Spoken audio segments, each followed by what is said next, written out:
शक्तीपीठ महामार्गाविरोधात मुंबईतील आझाद मैदानामध्ये एल्गार आंदोलन सुरू आहे। 12 जिल्ह्यातील 3000पेक्षा जास्त शेतकऱ्यांनी यामध्ये सहभाग घेतलाय। काँग्रेसचे आमदार सतीश पाटील, शेतकरी नेते राजू शेट्टी यांचीही आंदोलनस्थळी भेट झाली। 12 जिल्हे बंद करण्याचा आंदोलक आणि नेत्यांनी इशारा दिलाय।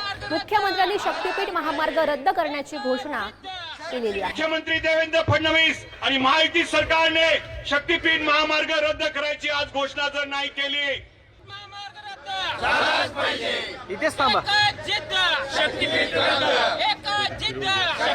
शक्तीपीठ मार्गाविषयक हजारो लोक आझाद मैदानावर विरोध म्हणून बसलेले आहेत। आणि म्हणून या मार्गाला एक जनतेचा विरोध आहे आणि तत्कालीन मुख्यमंत्र्यांनी हा होणार नाही अशा प्रकारची घोषणा केलेली सभापती महोदय।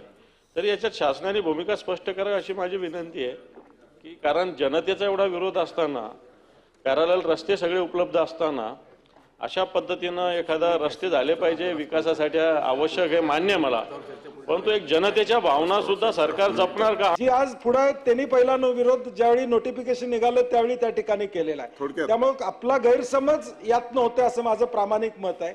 एक्झिस्टिंग रस्त्याला जोडणारे अनेक रस्ते आपण करू शकतो।